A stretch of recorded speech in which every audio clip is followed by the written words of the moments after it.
సంపూర్ణ శ్రీపాద శ్రీవల్లభ చరితామృతము 8వ అధ్యాయము. దత్తావతారముల వర్ణనము. ఈ అధ్యాయములో 14 పేజీలు ఉన్నాయి. 1వ పేజీ. శ్రీపాద రాజం శరణం ప్రపద్యే. బ్రహ్మజ్ఞానము కొరకు తప్పించువారు బ్రాహ్మణులే. ఆ మనునాడు తిరుమలదాసు అనుష్ఠానమును పూర్తి చేసుకొనిన తదుపరి ఇట్లు చెప్పనారంభించెను. నాయన శంకరం భట్టు, ఆత్మసాక్షాత్కారమగునప్పుడు 16 కళలు తమ తమ భూతలముల్లోనికి చేరిపోవును. ఆయా దేవతాశక్తులు మూలభూతమైన తమ చైతన్యములోనికి ప్రవేశించును. ఆత్మజ్ఞానము కర్మలు అన్నియును బ్రహ్మస్వరూపములో ఐక్యమగును. అటువంటి బ్రహ్మజ్ఞానము కొరకు పరితపించువాడు ఎవరైనను బ్రాహ్మణుడే యగును. ప్రాణము, విశ్వాసము, ఆకాశము, వాయువు, అగ్ని, జలము, భూమి, ఇంద్రియములు, మనస్సు, అన్నము, జలము, ఆలోచన, మంత్రములు, కర్మలు, లోకములలో ఈ నానా విధములైన నామములు అను వాటిని 16 కళలని అందురు. శ్రీపాద శ్రీవల్లభుల షోడశ కళా పరిపూర్ణ పరబ్రహ్మ అవతారము. ఆహారమే మనసగును. సాత్విక ఆహారము వలన మనోనైర్మల్యము ఏర్పడను. విధాత ముందుగా ప్రాణము సృష్టించెను. ప్రాణమునది విశ్వములోని సమస్త ప్రాణము. సూక్ష్మాత్మ హిరణ్యగర్భ నామములతో ఇది పిలువబడుచున్నది. సృష్టికర్తకు కూడా హిరణ్యగర్భయను నామమున్నది. మానవుని యొక్క భౌతిక, మానసిక, జ్ఞాన సంబంధములైన మూర్తత్వములలోని సృష్టి ప్రేరణకు ప్రాణమని పేరు. ప్రాణమయ కోశమైన జీవధాతు శరీరమునకే శక్తి శరీరమని పేరు. ప్రాణమయ చైతన్యమును సరిచేయుట ద్వారా భౌతిక సంబంధమైన బాధలను పరిహరింపవచ్చును. మానవులు రోగగ్రస్తులగుటకు ముందు ప్రాణమయ శరీరము రోగగ్రస్తమగును.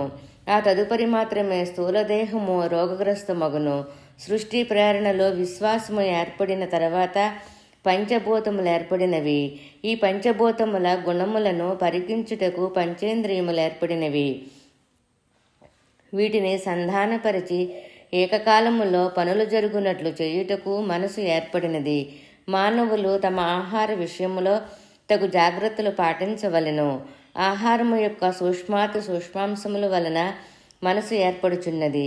మనసు ఆహారముచే బలోపేతమైన ఎడల ఆలోచనలు కలుగును.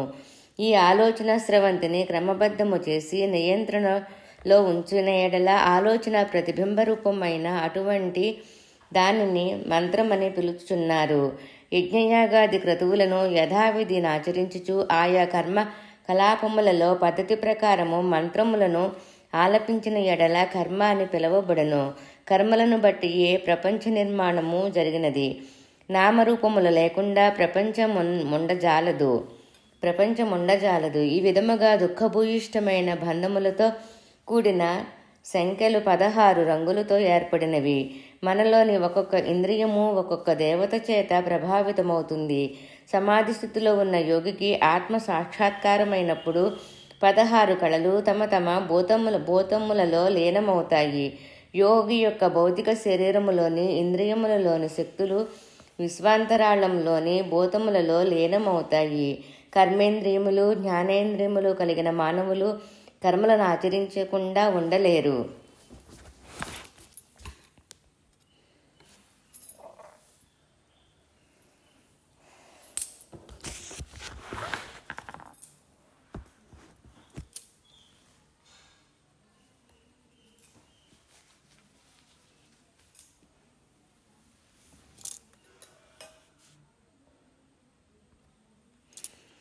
శ్రీపాదరాజం శరణం ప్రపద్యే. 8వ అధ్యాయము 2వ పేజీ. అహం నశించినదే మోక్షం కలగదు. మనిషిలోని అహం యొక్క ప్రేరణ వలననే కర్మలు ఆచరించబడతాయి. అహం అనగా మనసు, బుద్ధి అను వాటి యొక్క నియమ నిబంధనల చేత నిబద్ధతమైన చైతన్య జ్యోతి ఆత్మ సాక్షాత్కారం పొందిన యోగికి పూర్వజన్మలలోని కర్మఫలములు ఏమీ మిగలవు. అహం యొక్క ఏర్పాటు ధోరణి పూర్తిగా నశించినదే ఆత్మసాక్షాత్కారము జరగదు. అందువలన యోగికి ఆత్మసాక్షాత్కారమైనప్పుడు శృతి కర్మలు వాటి ప్రతిఫలములు అహం యొక్క కేంద్రము. దాని యొక్క మాయాజాలములన్నీయును శాశ్వతుడైన పరమాత్మలో లీనమవుతాయి. యోగి పరమాత్మలో లీనమయ్యి వ్యక్తిత్వ రహితుడగుచున్నాడు. పరమాత్మ వ్యక్తిత్వ సహితుడయ్యి శక్తి స్వరూపుడై ఉన్నాడు. కర్మలు వాటి ఫలములు నశించి యోగి సిద్ధావస్థను చెందుతున్నాడు. అతని స్థూలదేహము కర్మఫలములను అనుభవించుచున్నను. యోగికి స్థూలదేహ స్పృహ లేనప్పుడు ముక్తావస్థలోనే ఉండును. పరమాత్మ సిద్ధావస్థలోనున్న యోగి ద్వారా కూడా తన దివ్యలీలలను ప్రకటించవచ్చును. యోగికి ఈ శక్తి సామర్థ్యములు తనకే ఉన్నవని భ్రమించిన పరమాత్మ వాటిని హరించి గర్వభంగము చేయును. తన చేతిలోని పనిముట్టుగా వాడుకొనుటకు యోగి యొక్క అహంకారము పరమాత్మలో లయమైపోవలెను. శ్రీ బాపనార్యులు శ్రీశైల క్షేత్రములోని శ్రీ మల్లికార్జున లింగములోనికి, గోకర్ణములోని మహాబలేశ్వర లింగములోనికి, మరికొన్ని దివ్య స్థలములలోనికి సూర్యమండలము నుండి శక్తిపాతమును చేసి ఉన్నారు. స్వయంభూదత్తుని అర్చామూర్తిలోనికి కూడా శక్తిపాతము జరిగినది. అగ్ని సంబంధమైన ఈ శక్తికి శాంతి జరపవలెను. లేని ఎడల ఆర్చామూర్తి యొక్క తీక్షణతకు అర్చకునితో సహా అర్చనలు జరుపువారు అందరూ శిక్షింపబడుదురు. అనిష్ట ఫలములు సంప్రాప్తించును. స్వయంభూదత్తునిలోనికి సూర్యమండలము నుండి శక్తిపాతము జరిగిన విషయము అంతర్జ్ఞానము కలిగిన యోగులు మాత్రమే గ్రహించగలుగుదురు. శ్రీశైలమునందు శక్తిపాతము శ్రీ బాపనార్యుల ఆధ్వర్యములో వేలాది మంది ప్రజల సమక్షములో జరిగినది. సూర్యమండలము నుండి తేజస్సు వెలువడి అందరూ చూచుచుండగానే మల్లికార్జునలింగమునందు లీనమైనది. అసలు శ్రీపాద శ్రీవల్లభ అవతారమునకు ఈ శక్తిపాతమునకును అత్యంత గోపనీయమైన దైవరహస్యము కలదు. అది మహాయోగులకు మాత్రమే తెలపవలసిన విషయము, తెలుసుకొనదగిన విషయము. శ్రీశైలములో శాంతి జరిగినది. వేలాది మందికి అన్నదానము జరుగుట వలన జఠరాగ్ని శాంతింపబడినది. శక్తి ఉగ్రతత్వమును వీడి శాంతితత్వములో నిలిచినప్పుడు సర్వశుభములు ప్రశాంత స్థితిలో జరుగుచుండును. అయితే పీఠికాపురములోని శ్రీ స్వయంభూదత్తునిలో జరిగిన శక్తిపాతమునకు కంటికి కనిపించే నిదర్శనములు లేవు. అందువలన అక్కడ శాంతి ప్రక్రియలు కూడా చేపట్టబడలేదు. శ్రీ బాపనార్యులు శాంతి జరగవలనని, అన్నదానము జరగవలనని సూచించినను అచ్చటి పండితులు తమ కుతర్కములతో వారి ప్రతిపాదనను త్రోసిపుచ్చిరి. శ్రీపాదరాజం శరణం ప్రపద్యే 8వ అధ్యాయము 3వ పేజీ. శ్రీపాదుడు షోడకళాస ప్రపూర్ణులు. కాలము గతించుచుండెను. శ్రీపాద శ్రీవల్లభులు 2వ సంవత్సరంలోనికి ప్రవేశించిరి. శ్రీవల్లభులు తమ అనేక లీలల ద్వారా షోడశ కళా పరిపూర్ణమైన మహాయోగావతారమును విషయమును బోధ చేయుచుండిరి. తమ 16 సంవత్సరముల వయసులో పీఠికాపురమును వీడిరి. ఆ తర్వాత 14 సంవత్సరములు కురవపురము తదితర ప్రాంతములు సంచరించినను వారి వయసు మాత్రము 16 సంవత్సరములందే నిలిచియుండెను. దత్తాత్రేయుని షోడశావతార నామాలు. 16 సంఖ్యకు మరి ఒక ప్రాముఖ్యత కలదు. శ్రీ దత్తాత్రేయ స్వామి వారు పూర్వయుగములో 16 రూపములతో దర్శనమిచ్చియుండిరి. అవి 1 యోగిరాజు, 2 అత్రివరదుడు, 3 దిగంబరమాత, దిగంబర దూత, శ్రీ దత్తాత్రేయుడు, 4 కాలాగ్ని శమనుడు, 5 యోగిజన వల్లభుడు. శ్రీపాదరాజం శరణం ప్రపద్యే 8వ అధ్యాయము 3వ పేజీ. శ్రీపాదుడు షోడశ కళా ప్రపూర్ణులు. కాలము గతించుచుండెను. శ్రీపాద శ్రీవల్లభులు 2వ సంవత్సరములోనికి ప్రవేశించిరి. శ్రీవల్లభులు తమ అనేక లీలల ద్వారా షోడశ కళా పరిపూర్ణమైన మహాయుగావతారమును విషయమును బోధ చేయుచుండిరి. తమ 16 సంవత్సరముల వయసులో పీఠికాపురమును వీడిరి. ఆ తర్వాత 14 సంవత్సరములు కురవపురము తదితర ప్రాంతములు సంచరించినను వారి వయసు మాత్రము 16 సంవత్సరములందే నిలిచియుండెను. దత్తాత్రేయుని షోడశవతార నామములు. 16 సంఖ్యకు మరి ఒక ప్రాముఖ్యత కలదు. శ్రీ దత్తాత్రేయ స్వామి వారు పూర్వయుగములో 16 రూపములతో దర్శనమిచ్చియుండిరి. అవి యోగిరాజు, అత్రివరదుడు, దిగంబరావధూత, శ్రీ దత్తాత్రేయుడు, కాలాగ్ని శమనుడు, యోగిజన వల్లభుడు, లీలా విశ్వంభరుడు, సిద్ధరాజు, జ్ఞానసాగరుడు, విశ్వంభరావధూత, మాయా ముక్తావధూత, ఆదిగురువు, సంస్కారహీన శివస్వరూపుడు, దేవదేవుడు, దిగంబరుడు, దత్తావధూత, శ్యామ కమలలోచనుడు. యోగిరాజు అవతారము హిమాద్రి మీద సంతనార్థులయ్యి తపమాచరించుచున్న అత్రి అనసూయులకు కార్తీక పూర్ణిమ బుధవారమునందు కృత్తికా నక్షత్ర సూర్యోదయమున దర్శనమిచ్చుట జరిగినది. ఈ అవతారమున స్వామి స్ఫటికంలాగా నిర్మలంగా అవతరించారు. ఆ విధముగా అవతరించిన దివ్య స్వరూపమును అత్రి మహర్షి 100 సంవత్సరముల పాటు సమాధి స్థితిలో దర్శించెను. ఆ మహర్షి తపోగ్నికి ముల్లోకములు తల్లడిల్లెను.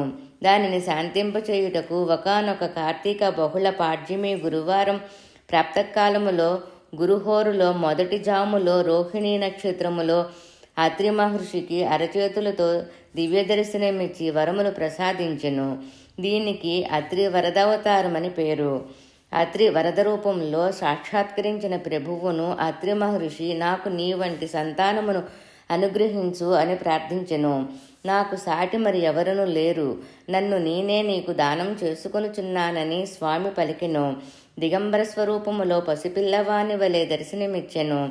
ఆనాడు శుక్రవారము, మృగశిర నక్షత్రము, సూర్యోదయ సమయం, కార్తీక బహుళ విధియ. ఈ స్వరూపమునకు దిగంబరావధూత దత్తావతారమని పేరు.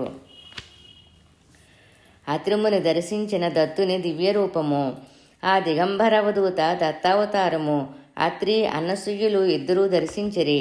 మార్గశిర పూర్ణిమ బుధవారము నాడు ఆ మహర్షి కన్నుల నుండి ప్రళయ కాలాగ్నిని పోలిన అత్యంత ఉగ్రమైన తేజస్సు బయల్వెడలెను.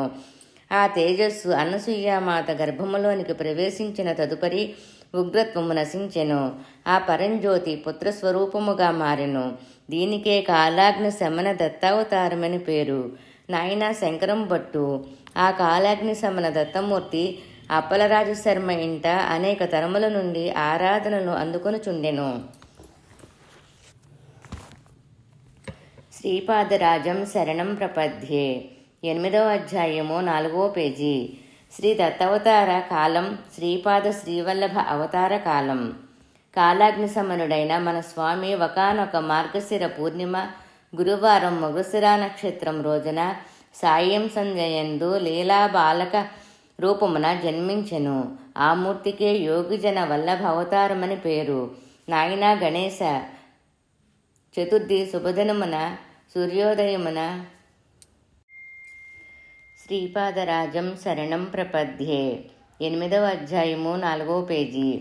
శ్రీ దత్తావతార కాలం, శ్రీపాద శ్రీవల్లభ అవతార కాలం. కాలాగ్ని శమనుడైన మన స్వామి ఒకానొక మార్గశిర పూర్ణిమ గురువారం మృగశిర నక్షత్రం రోజున సాయం సంధ్యయందు లీలాబాలిక రూపమున జన్మించెను. ఆ మూర్తికే యోగిజన వల్లభావతారమని పేరు.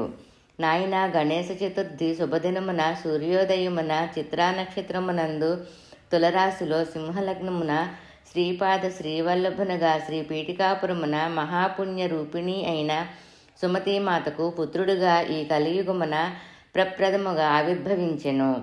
యోగిజన వల్లభునిగా ఆవిర్భవించిన మన స్వామిని అనేక మంది మునిపుంగవులు యోగ మార్గమును ఉపదేశించమని కోరిరి. వారిని పరీక్ష చేయుటకు స్వామి ఒకానొక మాయాకన్యను సృజించెను. ఆమెతో సరస సల్లాపములాడుచు ఒకానొక నదిలో మునిగి అంతర్ధానమయ్యను. దీనికే లీలా విశ్వాంబర అవతారమని కూడా అందరు. ఈ లీల పుష్యశుద్ధ పూర్ణిమ బుధవారం ప్రాప్తకాలమున జరిగెను. నాయన ఆ మాయాకన్యక దత్తాత్రేయుల వారి అర్ధాంగలక్ష్మి అయిన అనఘా మాతయే సుమి. ఆ దివ్య భవ్య స్వరూపిణి శ్రీపాద శ్రీవల్లభ రూపము యొక్క వామభాగమందు కలదు, కుడి భాగము శ్రీ దత్తాత్రేయుల వారు కలరు. అందువలన శ్రీపాద శ్రీవల్లభ రూపము అర్ధనారీశ్వర తత్వములోనున్నది. ఇది దైవరహస్యము. శ్రీ దత్తుని వివిధ అవతార రూపములు. మన ప్రభువు కొంతకాలము బద్రికాశ్రమమున నివసించెను. శ్రీ స్వామిని అతడునున్న సిద్ధజనులు పరీక్షించదలిచిరి. అప్పుడు స్వామివారి సర్వశక్తులను హరింపచేసెను. వారు శరణాగతులు కాగా వారికి ఆత్మసిద్ధిని అనుగ్రహించెను. ఇది ఒకానొక మాఘశుద్ధ పూర్ణిమ గురువారం మఘానక్షత్రమున మధ్యాహ్న సమయమున జరిగెను. సిద్ధమునులకు ఆత్మసిద్ధిని అనుగ్రహించిన ఈ మూర్తికి సిద్ధరాజ అవతారమని పేరు. నాయన శ్రీపాద, శ్రీవల్లభులుగా గణేశ చతుర్థి నాడు అవతరించుటకు ఖచ్చితముగా 2, 4, 9, 8 సంవత్సరములకు పూర్వము ఒక వింత సంఘటన జరిగెను. వివిధమైన ఉన్నత స్థితుల్లోనున్న మహాయోగులు బదరికాశ్రమమున కఠోర తపమాచరించి దత్తప్రభువును దర్శనమేయవలసిందని ప్రార్థించిరి.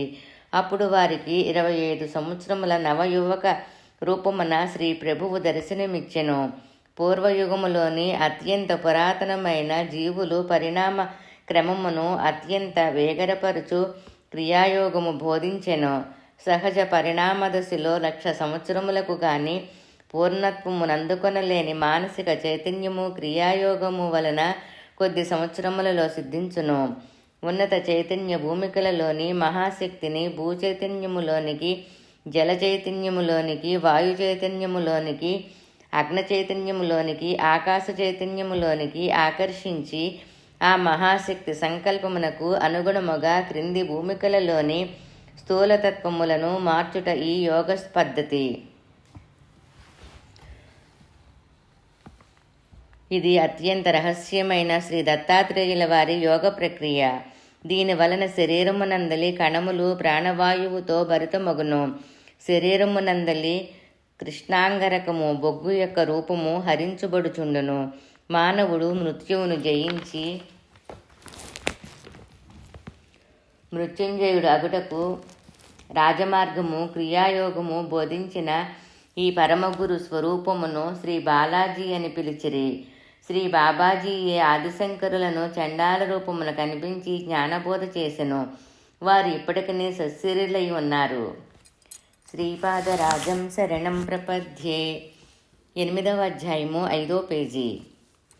శ్రీ బాలాజీ రూపమున దర్శనమిచ్చిన శ్రీ దత్తాత్రేయుల వారిని ఈ భూమండలమునందు అవతరింపవలసినదని కోరట మరిచిపోయిరి.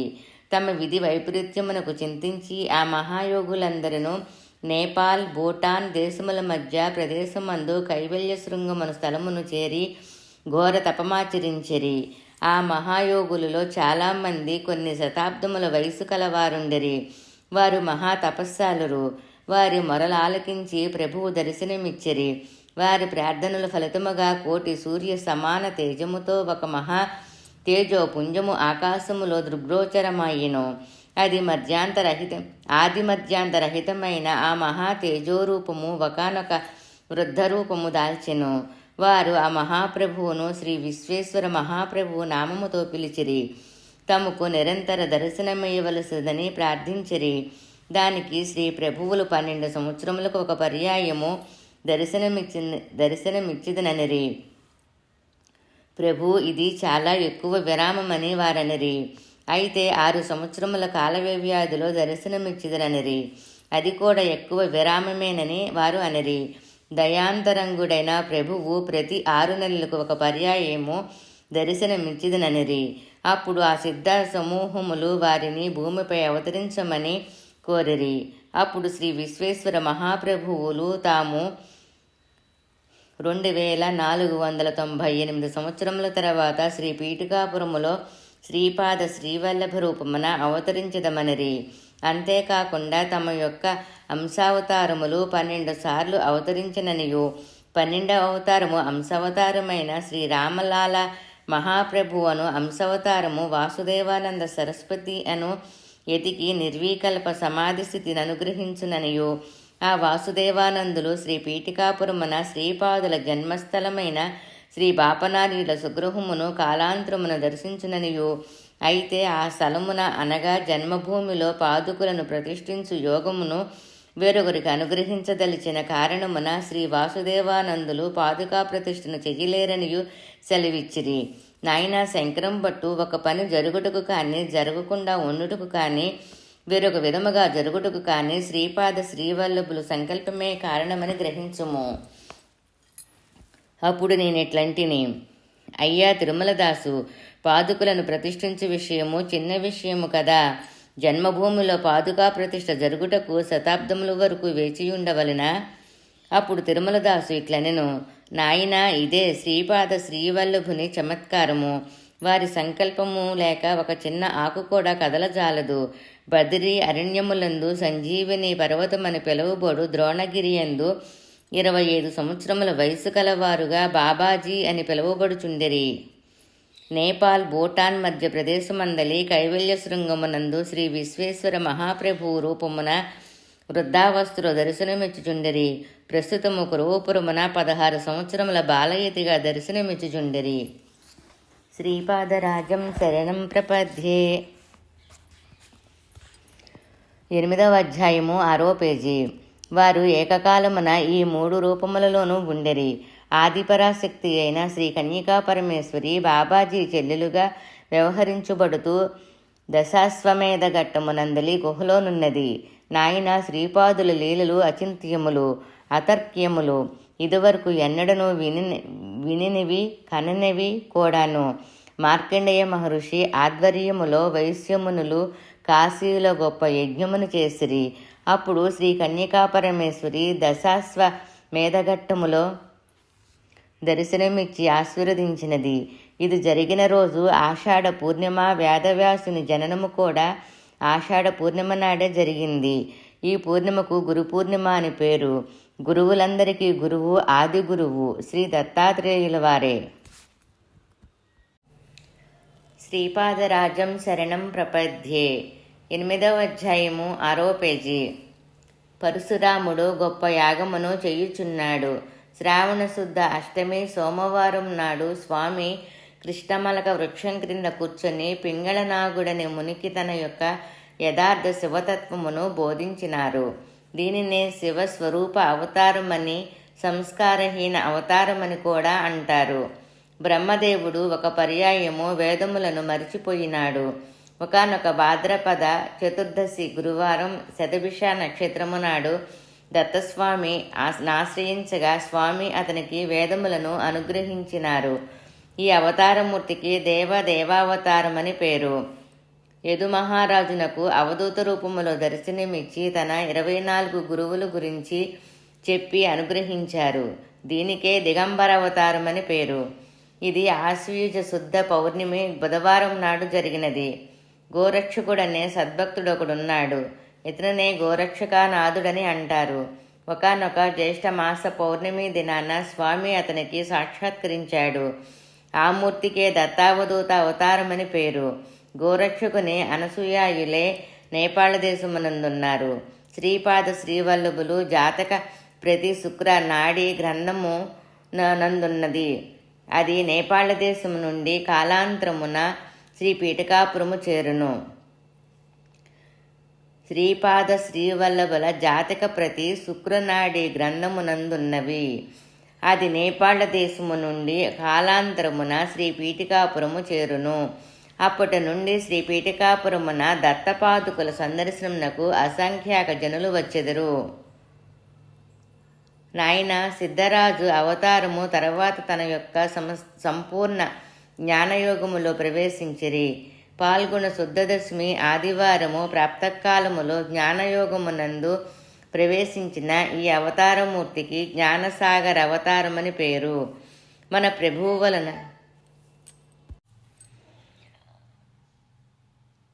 ప్రభువు వలన జ్ఞానయోగమును స్వీకరించిన సిద్ధమునులు తమ తమ సాధనలను కొనసాగించినారు. వారిని పరీక్ష చేయుటకు అత్యంత వికృత వికార రూపమును ధరించెను. వారికి సంపూర్ణ శరణాగతి చెందిన యోగులను సంపూర్ణముగా అనుగ్రహించిరి. ఇది చైత్రశుద్ధ పూర్ణిమ మంగళవారము చిత్రా నక్షత్రములో జరిగినది. దీనికే విశ్వాంభరావధూత అవతారమని పేరు. కాశీక్షేత్రమున ఒక సద్బ్రాహ్మణుండేవాడు. ఒక వైశాఖ శుద్ధ చతుర్దశి బుధవారం స్వాతి నక్షత్రమున అతని ఇంట ఆబ్దికము వచ్చినది. పవిత్రమైన ఆ శ్రాద్ధాదినమున గోచీగుడ్డ ధరించిన బిచ్చగాడొకడు తన కుక్కతో సహా ఆ ఇంట ప్రవేశించి అపవిత్రము చేసినాడు. ఆ బ్రాహ్మణునికి కోపము అవధులు దాటినది. అయితే వచ్చిన ఆ బిచ్చగాడు తన కుక్కతో వేదమంత్రములను చదివింపచేశాడు. వచ్చినవాడు శ్రీ దత్తస్వామి అని గుర్తించి ఆ బ్రాహ్మణుడు కాళ్ల మీద పడ్డాడు. ఆ బ్రాహ్మణుడే ఒకానొక జన్మలో విష్ణుదత్తుడనే పిలువబడే గొప్ప దత్తభక్తుడు. స్వామి ప్రసన్నుడయ్యి కలియుగములో తాను శ్రీపాద శ్రీవల్లభునిగా అవతరించదననియు అప్పుడు ఆ పుణ్య దంపతులు సుమతి అప్పలరాజు శర్మ నామముతో జనించిదురనియు వారింట కాలాగ్ని శమన దత్తమూర్తి ఆరాధన జరుగుచుండుననియు తాను వారి బిడ్డగా జన్మించిదననియు వరమిచ్చెను. ఈ దత్తావతారమూర్తి నామము మాయా ముక్తావధూత. జంబాసురుని వధించుటకు దత్తస్వామియు అనగాలక్ష్మియు ఆవిర్భించిన యుగళమూర్తికి 6 అవతారమని పేరు. జంబాసురుని వధించుటకు దత్తస్వామియు అనగాలక్ష్మియు ఆవిర్భవించిన యుగళమూర్తికి ఆది గురు అవతారమని పేరు. ఒకనొక కార్తీక శుద్ధ ద్వాదశి బుధవారం రేవతీ నక్షత్రము నాడు సూర్యోదయ సమయమున శ్రీ దత్తప్రభువు శ్యామ కమల నేత్రములతో దివ్యకాంతులను అమృత వృష్టిని తన నేత్రముల ద్వారా వెదజల్లుతూ అసంఖ్యాక జనులకు దర్శనమిచ్చాడు. ఈ అవతారమూర్తికి శ్యామ కమల లోచనుడు అని పేరు. శ్రీ దత్తప్రభువులు భోగ మోక్షప్రదులు. వారిని ఆరాధించుటకు వారి పాదుకులను ఆరాధించిననే చాలును. వారు పాదుకులను 4 వేదములు 4 కుక్కల రూపమును పొంది నాకుచున్నవి. అన్ని అపవిత్రములను పోగొట్టగలిగిన వేదములే అపవిత్ర సునకములయి వారి పాదపద్మముల వద్ద పడియుండగా వారి పవిత్రతను ఊహించుటకు మానవులకే కాదు దేవతలకు సత్పురుషులకు కూడా అసాధ్యము. పూర్వము వామనావతార సమయమున వారికి సమకాలికుడుగా వామదేవ మహర్షి అనే ఋషి ఉండేవాడు. వారు జన్మించినప్పుడు మాతృగర్భము నుండి తల ఒక పర్యాయము బయటికి వచ్చి పరిసరములను పరికించి తిరిగి గర్భస్థమయ్యను. అప్పుడు దేవతలు ఋషులు ప్రార్థించగా వారు మరలా జన్మించిరి. వారు ఆజన్మ బ్రహ్మజ్ఞానులు. శ్రీపాదులు వారి జననములోనూ అదే విధముగా జరిగినది. ఈ ప్రకారముగా 2 సార్లు జన్మించట వలన వారు ఆజన్మ ద్విజులు, ఆజన్మ బ్రహ్మజ్ఞాన సంపన్నులు. వారు సంపూర్ణమైన అఖండ అనంత అద్వైత సచితానందముతో అవతరించిరి.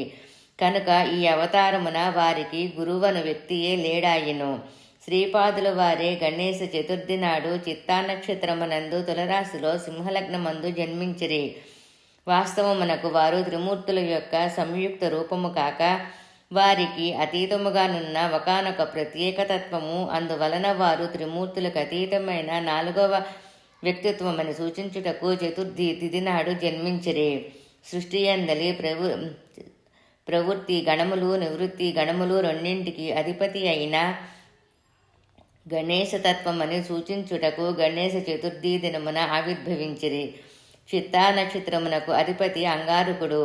అంగారకుని మంగళగ్రహమని కూడా అందురు. ఈ గ్రహము పాపస్థుడైన ఎడల జీవులకు అనేక అమంగళములు సంప్రాప్తించును. అన్ని అమంగళములను పరిహరించుటకు సర్వశుభములను ప్రసాదించుటకు వారు చిత్తా నక్షత్రమునందు జన్మించిరి. శ్రీపాదరాజం శరణం ప్రపద్యే. 8వ అధ్యాయము 8వ పేజీ. చిత్తా నక్షత్రమున శ్రీపాదుని అర్చించిన విశేష ఫలము కలుగును. శ్రీపాదుల వారు సాక్షాత్ ధర్మశాస్త్ర కనుక హరిహరాత్మజుడైన అయ్యప్ప స్వామినని తెలియచేయుటకు తులరాశిలో జన్మించిరి. గ్రహములకు రాజైన సూర్యుని యొక్క సింహలగ్నములో జన్మించి వారు విశ్వప్రభువు ననియు దర్బారు చేయుటకు వచ్చిన చక్రవర్తిననియు తెలియచేయుచున్నారు. శ్రీపాదుల వారికి తెలియని ధర్మ సూక్ష్మములు లేవు. ధర్మ సంకటము ఏర్పడినప్పుడు వారిని ప్రార్థించిన సరి అయిన ధర్మపదము దర్శనీయమగును. శ్రీ దత్తప్రభువు నుండి త్రిమూర్తులు, వారి నుండి 3,000,000 దేవతలు, వారి నుండి 33 కోట్ల దేవతలు వచ్చినారు. అందువలన దత్తనామస్మరణ చేసిన సమస్త దేవతా స్మరణ చేసిన ఫలము లభించును. శ్రీ దత్తుని బ్రహ్మముఖమునకు ఋషి పూజ చేయవలయును. విష్ణుముఖమునకు శ్రీ సత్యనారాయణ వ్రతము, విష్ణు సహస్రనామము చేయవలెను. రుద్రముఖమునకు రుద్రాభిషేకము చేయవలెను. వారి బ్రహ్మముఖ జిహ్య యందు సరస్వతి కలదు. మధ్యముఖ వక్షస్థలమందు లక్ష్మీ కలదు. శివముఖ వామభాగమున గౌరీదేవి కలదు. సృష్టి అందలి సమస్త శ్రీ దేవతాశక్తులను శ్రీపాదుల వామన భాగమునందు కలవు. సమస్త పురుష దేవతాశక్తులు శ్రీపాదుల వారి కుడి భాగమునందు కలవు. తిరుపతిలో 7 కొండల మీద వెలిసిన శ్రీ వెంకటేశ్వరుడు సాక్షాత్తు దత్తప్రభువే. వేం అనగా పాపములను, కటా అనగా ఖండించువారు, పారద్రోలువాడు అని అర్థము. వేం కారము. అమృత బీజము. కట అనునది ఐశ్వర్య బీజము. అందువలన వెంకటేశ్వరుడు అమృత ఐశ్వర్య ప్రదాతయును, సకల పాపములను పారద్రోలువాడును, శ్రీ వెంకటేశ్వరుడను, శ్రీపాద శ్రీవల్లభులను అభిన్నమూర్తులు. అప్పుడు నేను ఇట్లంటిని, అయ్యా తిరుమలదాసు, వర్ణాశ్రమ ధర్మములను పాటించవలనని పూర్వపు పెద్దలు వచించిరి. శ్రీపాద వల్లభులు దానికి కొంత భిన్నముగా చెప్పుచున్నారని తోచుచున్నది. నా సందేహమును నివృత్తి చేయవలసినది. బ్రాహ్మణ లక్షణములు. అంతట తిరుమలదాసు ఈ విధముగా చెప్పనారంభించెను. నాయన, బ్రాహ్మణుడు బ్రహ్మజ్ఞాన అన్వేషిగా జీవించవలెను. అప్పుడు మాత్రమే అతడు సద్బ్రాహ్మణుడని పిలువబడును. తనకు విహితమైన ధర్మములకు త్యజించి దురాచారపరుడైన ఎడల అతడు బ్రాహ్మణుడగును. అతని యొక్క దురాచారములు మితిమీరిన ఎడల, అనగా గోహత్య చేసి గోమాంసమును భుజించుట, పరశ్రీ లోలత్వము మొన్నగు వాటికి లోనైన ఎడల అతనిలో బ్రహ్మణత్వము లేసమాత్రమైనను లేదని గ్రహింపవచ్చును. మితిమీరిన దురాచారముల వలన అతనిలోని బ్రాహ్మణ తేజస్సు సంపూర్తిగా హరింపబడును. అతని శరీరమునందలి జీవకణములు సహితము అనేక మార్పులకు లోనయ్యి చండాలత్వమునందును. అప్పుడు అతడు నామమాత్ర బ్రాహ్మణుడగును. క్షత్రియుడు బ్రహ్మజ్ఞాన కాంక్షుడయ్యి నిరంతర తపస్సు వలన బ్రాహ్మణత్వము పొందవచ్చును. అప్పుడు జన్మసిద్ధముగానున్న అతని శరీరమునందలి జీవకణములు బ్రాహ్మణత్వమునందును. ఈ విధముగా బ్రాహ్మణత్వమును పొందినవాడు విశ్వామిత్రుడు.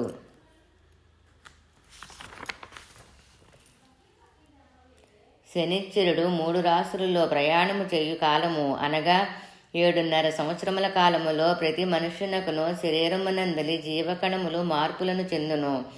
పాత జీవకణములు నశించును, క్రొత్త జీవకణములు సృష్టింపబడును. ఈ ప్రక్రియ అంతయును మనుషులకు తెలియకుండగానే జరుగుచుండును. క్షత్రియుడు తన క్షేత్రవృత్తిని వీడి శాంతరస ప్రధాన వృత్తి అయిన కృషి, గోగణ పోషణ, వాణిజ్యాదుల యందు నిరతుడైన ఎడల అది తీవ్రదశకు వచ్చిన ఎడల అతనిలో క్షాత్రము ఎంత మాత్రమును నిలవదు. అతని మనసు, బుద్ధి, శరీరము అనేక మార్పులకు లోనయ్యి వైశ్వత్వమునొందును. బ్రాహ్మడు క్షాత్రవృత్తి నవలంబించిన పరశురాముని వలె నగును. పూర్వకాలము ద్రోణాచార్యులు, కృపాచార్యులు జన్మతః బ్రాహ్మణులైనను క్షాత్రవృత్తి నవలంబించలేదా? కుసుమశ్రేష్ఠి వయసుడైనను క్షాత్రవృత్తి నవలంబించలేదా? జన్మతః శూద్రుడినైన నేను శ్రీపాదుల అనుగ్రహము వలన బ్రహ్మజ్ఞానమును పొందలేదా?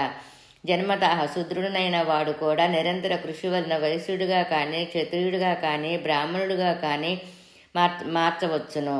కేవలము ఒకనొక జాతిలో జన్మించినంత మాత్రమున శిక్ష వేయుకొనుట కానీ, శిక్ష వేయుట కానీ యమధర్మరాజు చెయ్యుడు. మనము చేయు శుభాశుభ కర్మములను బట్టి ఫలితములు ప్రసాదింపబడుచుండును. జన్మతః శూద్రుడినైన నేను మరుజన్మలో బ్రాహ్మణుడుగా జన్మించవచ్చును. జన్మతః బ్రాహ్మణుడనైన వాడు మరుజన్మలో శూద్రుడుగా జన్మింపవచ్చును. కొన్ని సాంఘిక కట్టుబాట్ల కోసము వర్ణ వ్యవస్థ ఏర్పాటైనది. పరమాత్మ యొక్క ముఖము బ్రాహ్మణత్వము, బాహువులు క్షత్రియత్వము, ఉరువులు వైశ్వత్వము, పాదములు శూద్రత్వమును సూచించుచున్నవి. శ్రీపాద వల్లభులే ఒక పర్యాయము సెలవిచ్చియుండిరి. శంకరం భట్టు, నీవు మా ఇంట ఆతిథ్యమును స్వీకరించుచున్నావు. మా ఇంటి భోజనము బ్రాహ్మణ భోజనమే. కర్మరహస్యము. నిరంతరము శ్రీపాదులు వారి స్మరణలోనూ ధ్యాసలోనూ ఉండేది ఈ పరిసర ప్రాంగణమంతయును శుభప్రదములు, పవిత్రములు అయిన దివ్యస్పందనలతో నిండియుండును. నరసవదానులు జన్మతః బ్రాహ్మణుడైనను ఆ గృహమందలి భౌతిక, మానసిక, ఆధ్యాత్మిక స్పందనలన్నీయును విషపూరితమయ్యున్న కారణమున కలుషిత వాయుమండలములో నిండిన ఆ బ్రాహ్మణ గృహమున శ్రీపాదులు ఆతిథ్యమును స్వీకరించరయ్యిరి. దీనిలోని రహస్యము ఇది సుమే.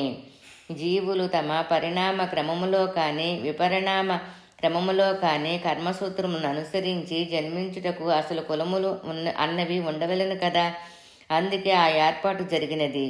జాన్ అనునతుడు జర్మనీ దేశస్థుడైన బ్రహ్మజ్ఞానాన్వేషి అయిన కారణమున పరిణామక్రమము యొక్క చివరి దశలో కురవపురములో శ్రీపాదులు దర్శన భాగ్యమయ్యి వారి అమోఘమైన అనుగ్రహమును పొందగలిగెను. నరసవధానులు పీఠికాపుర వాస్తవుడైనను అనేక సంవత్సరముల వరకు శ్రీపాదులను అవతారమూర్తిగా గుర్తించలేకపోయిన కారణమున వలన గుర్తించిన తదుపరి ఇంకను ఎంతయో సాధనాక్రమమున కానీ వానికి శ్రీదత్తుని అనుగ్రహము పొందసాధ్యము కాదు. శ్రీపాదరాజం శరణం ప్రపద్యే. 8వ అధ్యాయం 10వ పేజీ. అప్పుడు శంకరం భట్టు ఇట్లడిగిను, అయ్యా, మీరు జీవకణములు మార్పు చెందినని చెప్పితిరి. అయితే ప్రతి జాతికిని ఒక ఆత్మ ఉండున. పార్వతీదేవి హిమవన్నగము కుమార్తె అని చెప్పుటలో భావమేమి? అంతటి తిరుమలదాసు ఇట్లనెను, ప్రతి జాతికిని ఒక ఆత్మ ఉండును. అది ఒక మానసిక పదార్థమై ఉండును. అది దివ్యాత్మ అయిన శ్రీదత్తుని నుండి వెలువడిన భాగము. సదా దానిలో ప్రత్యక్ష సంబంధము కలిగిన మహాశక్తి అది. నీవు అనుకున్నట్లు జాతి అనగా ఆ జాతిలో జన్మించిన వ్యక్తుల మొత్తము కాదు. స్పృహ కలిగియుండి జీవించియుండిన జీవులలో జీవకణములు ఏ విధముగా నుండునో అదే విధముగా ఆ సామూహిక వ్యక్తిత్వమునందు ఈ వ్యక్తుల యొక్క వివిధములైన శక్తి సామర్థ్యములు గుణగణములు అంతర్లీనమై ఉండును. ఇదే విధముగా ప్రతి పల్లెకును ఆత్మ ఉండును, ప్రతి పట్టణమునకును ఆత్మ ఉండును, ప్రతి దేశమునకు ఆత్మ ఉండును. మనము నివసించు భూమికి కూడా ఆత్మ కలదు. దానినే మనము భూమాత అని పిలుచుచున్నాము. అనగా ఈ భూమి యొక్క అభిమాన దేవతను భూమాత అనుచున్నాము. ఆమె యొక్క ఆత్మ పరమాత్మ నుండి వెలువడిన ఒకనొక మనస్సంబంధమును కలిగిన మహాశక్తి. ఇదే విధముగా హిమవన్నగమునందు అభిమానము గల దేవతాశక్తి హిమవంతుడని పేరు. ఆ హిమవంతుని కుమార్తెయే హైమావతి. సర్వసాక్షి అయిన సూర్యభగవానుని కుమారుడు యమధర్మరాజు అనిన ఎడల జీవుల శుభాశుభ కర్మములను అనుసరించి తీర్పు చెప్పి పాపులను శిక్షించు దేవతాత్మ అని అర్థము. సూర్యభగవానుని వలన మాత్రమే సర్వజీవులను తమ తమ కార్యకలాపములను సాగించగలుగు చైతన్యమును పొందుచున్నారు. ఆకాశమున విరాజమానుడైన సూర్యుడు వేరు. ఆ సూర్యుని అభిమాన దేవత స్వరూపముగానున్న దేవతాత్మ వేరు. శ్రీపాదవల్లభులు 30 సంవత్సరముల వయసులో గుప్తమైతురని నీతో చెప్పితిని. కోటాను కోట్ల బ్రహ్మాండములలో వారు ప్రతి అణువులోనూ విలీనమయ్యెదురు. వారు సర్వంతర్యామి కదా.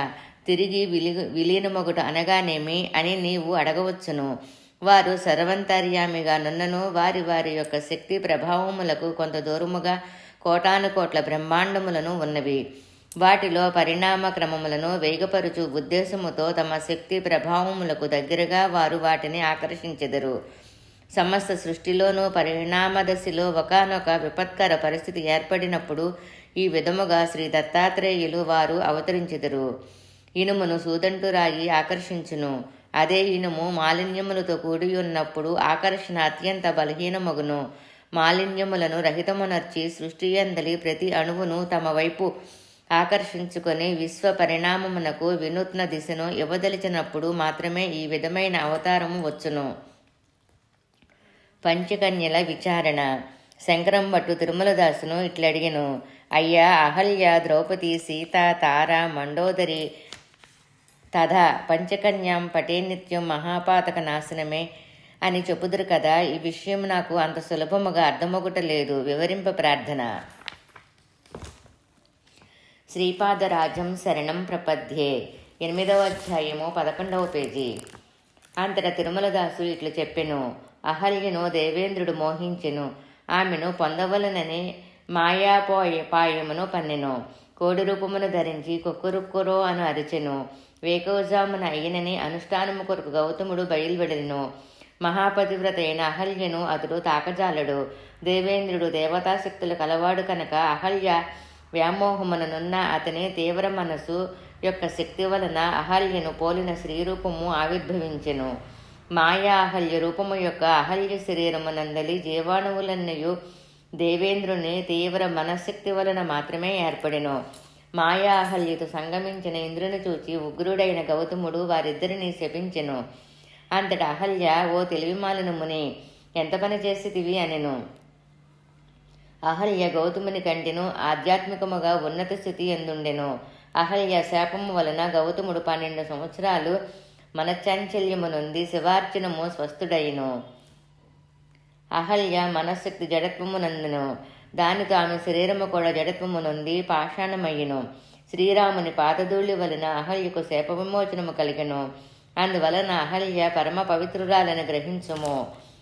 శాపగ్రస్తుడైన దేవేంద్రుడు పంచపాండవులుగా జన్మించెను. 5 రూపములు అయినను 5 మనసులు ఉన్నను వాటికి ఆధారభూతమైన ఆత్మ ఒక్కటియే. ఇది ఒక విచిత్రమైన విషయము. శచీదేవి ద్రౌపదిగా యజ్ఞకుండమున ఆవిర్భవించెను. ఆమె అయోనిజ. అసలైన సీతను అగ్నిదేవుడు తన గర్భమున దాచెను. మాయాసీతను రావణుడు లంకకు కొనిపోయెను. సీత అగ్నిప్రవేశము చేసినప్పుడు 2 సీతలు వెలుగులకు వచ్చిరి. కావున సీతాదేవి మహాప్రతివ్రత అని తెలియము. భూచక్రమునందలి 12 రాసులలోనూ 27 నక్షత్రములు కలవు. ఈ 27 నక్షత్రములకు అభిమాన దేవత తారాదేవినిగా జన్మించెను. ఆమె నిండు యవన యువతిగా నుండగా గురుగ్రహ అభిమాన దేవత అయిన బృహస్పతి మోహించెను. ఆమెను వివాహమాడెను. వృద్ధుడైన పతి నిండు యవనవతిని సంతృప్త పరచజాలడు. ఇది ధర్మవిరుద్ధమైన విషయము. వివాహ సందర్భమున చేసిన ప్రమాణములను ఉల్లంఘించుట క్షత్రవ్యము కాదు. తారాదేవికి బృహస్పతిని చూచినప్పుడు భర్తభావమే కలిగడది కాదు. ఆమెలో తన ఎడల భర్తభావమును కలిగించవలసిన బాధ్యత బృహస్పతి మీద కలదు. సర్వధర్మములో తెలిసిన అతడు ధర్మవిరుద్ధముగా ప్రవర్తించెను. తారాదేవి శరీరమునందలి జీవాణువులు ఆమె మన ప్రవృత్తికి అనుగుణముగా అనేక మార్పులను చెందెను. ఆమె మనసునందు చంద్రుని రూపము నిలిచియుండెను. ఆమె హృదయము చంద్రాధీనమై ఉండెను.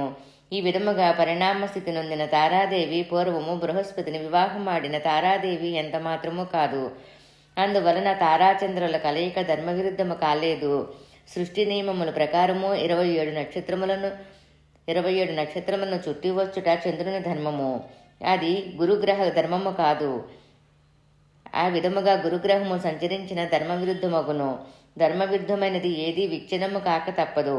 కావున 27 నక్షత్రముల అభిమాన దేవత అయిన తారాదేవి చంద్రమండల అభిమాన దేవత అయిన చంద్రునికి చెందుటయే ధర్మము. నాయన, ఈ ధర్మ సూక్ష్మమును అనుసరించి తారాదేవి మహాపతివ్రత. శ్రీపాదరాజ్యం శరణం ప్రపద్యే. 8వ అధ్యాయము 12వ పేజీ. భీష్ముడు అంపశైపై నుండగా ధర్మరాజునకు హితోపదేశము చేసెను. చెడు జరుగునప్పుడు సాధ్యమైన ఎడల దానిని నివారింపవలెను, లేదా ధర్మవిరుద్ధమైన పని జరుగు ప్రాంతము నుండి వైదొలగవలెను అని చెప్పుచుండెను. అది వినిన ద్రౌపది పొక్కున నవ్వెను. అంతటా భీష్ముడిట్లనియే, ద్రౌపదీదేవికి మానభంగము జరుగు సందర్భమున నేను మెన్నుకుంటేని. అప్పట్లో దుర్యోధనాదుల భోజనము నేను చేయుచుంటిని. అందువలన నా బుద్ధి భ్రష్టి పట్టిపోయెను. ఆ చెడు రక్తమంతయును ఇప్పుడు శరీరము నుండి బయలువెడినది. ఇప్పుడు నా బుద్ధి కల్మషరహితముగా నున్నది, సత్యము బోధపడినది అనెను. జీవి పరిణామదశలో అనేక జన్మలెత్తుచుండును. కొన్ని జన్మలలో స్త్రీగాను, మరికొన్ని జన్మలలో పురుషుడుగాను కూడా జన్మింపవచ్చును. మానవ జన్మ లేకుండా పశుపక్షాది జన్మలు కూడా ఎత్తవచ్చును. మండోదరి ఒకానొక జన్మలో పురుషుడిగా జన్మించెను. ఆ జన్మమందు ఆమె చంచల స్వభావురాలైన ఒక భార్య, దుష్ట ప్రవృత్తి గల ఒక భార్య, మృదు స్వభావము గల ఒక భార్య ఉండిరి. చంచల స్వభావురాలైన భార్య వానర జన్మలెత్తి వాలిగా ఆవిర్భవించెను. దుష్ట ప్రవృత్తి గల భార్య రావణునిగా జనించెను. మృదు స్వభావము గల భార్య విభూషణుడిగా జన్మించెను. కల్పాంతరమునందు వీరు ముగ్గురును మండోదరి పురుషుడుగా జనించినప్పుడు అతని భార్యలే. ప్రస్తుత జన్మమున మండోదరి వాలికి భార్య కాగా అంగదుడు జనించెను. తదుపరి రావణుని భార్యగా నయ్యను. రావణ వదనాంతరము విభూషణికి పట్టపురాణి అయ్యను. వాలికి భారీగానున్నప్పుడున్న జీవాణువులు రావణుని భారీగానున్నప్పుడున్న జీవాణువులు విభూషణుని పట్టపురాణిగా నున్నప్పుడు జీవాణువులు వేరువేరుగా ఉన్నవి.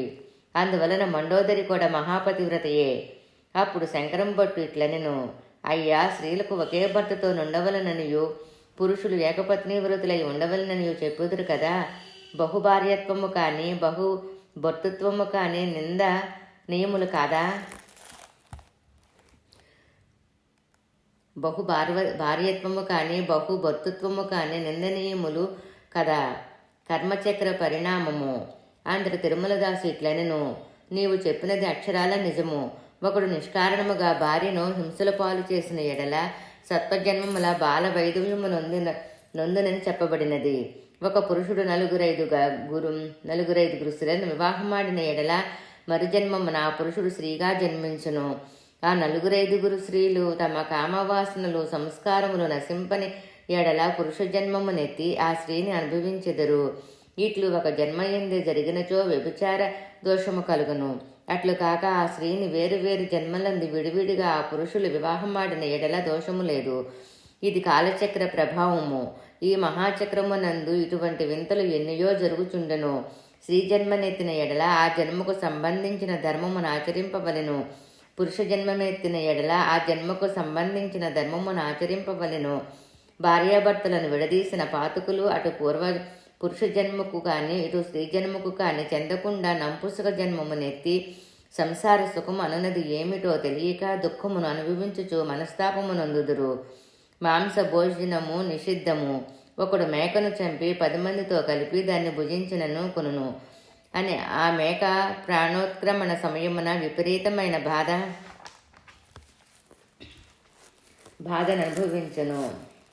శ్రీపాదరాజం శరణం ప్రపద్యే 8వ అధ్యాయము 13వ పేజీ. ఆ బాధామయ స్పందనలు వాయుమండలంలో నిక్షిప్తమై ఉండను. నాయన, వాయుమండలమునందు బాధామయ స్పందనలు ఆనందమయ స్పందనలు నిక్షిప్తమై ఉండను.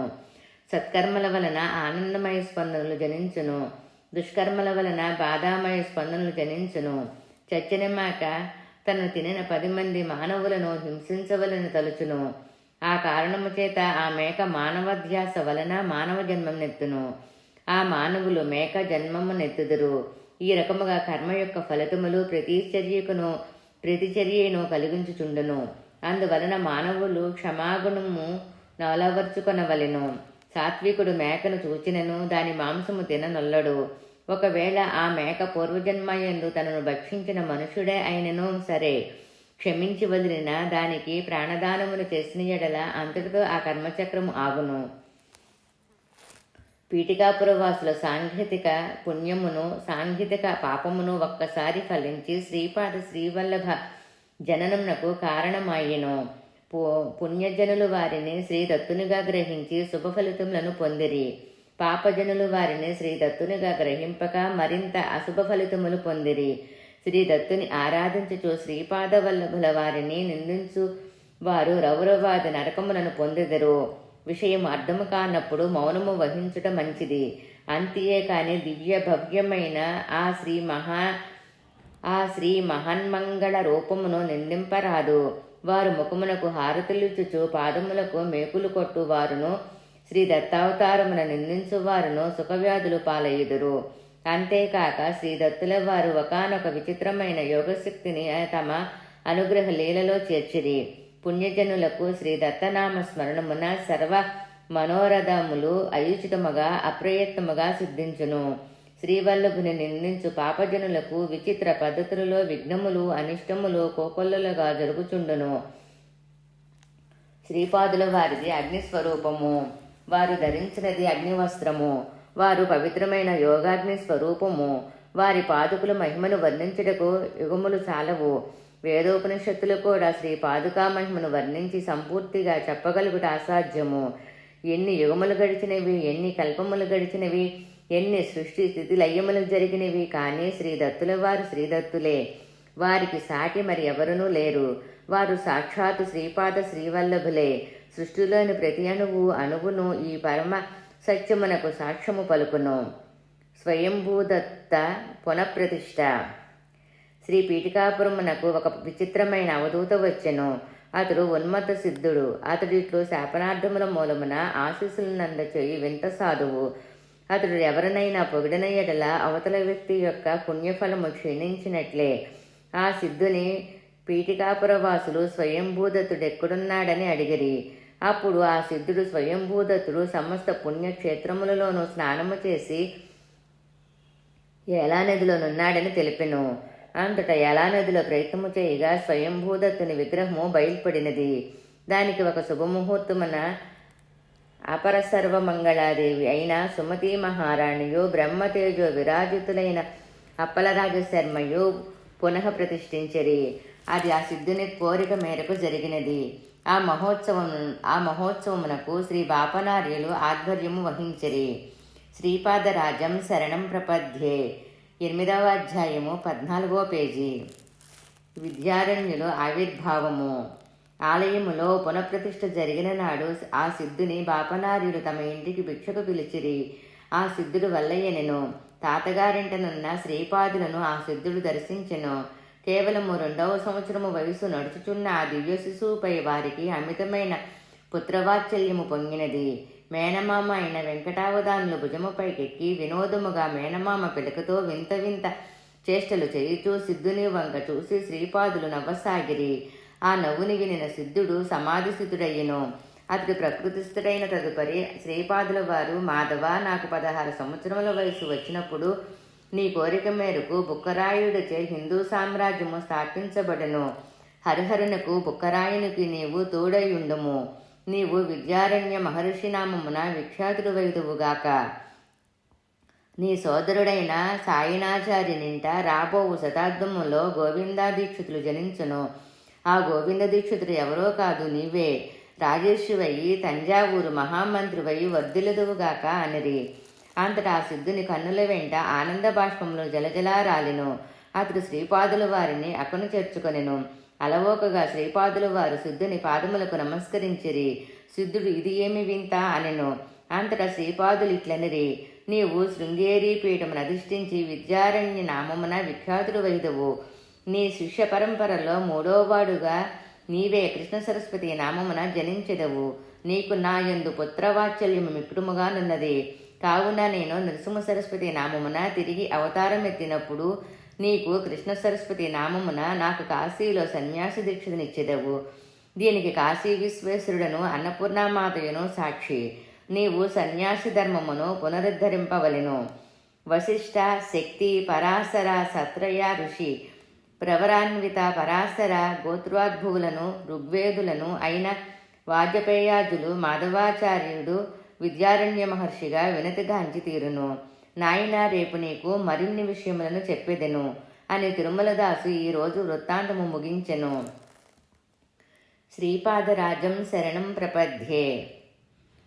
8వ అధ్యాయం సంపూర్ణం. శ్రీపాద శ్రీవల్లభులకు జయము జయము.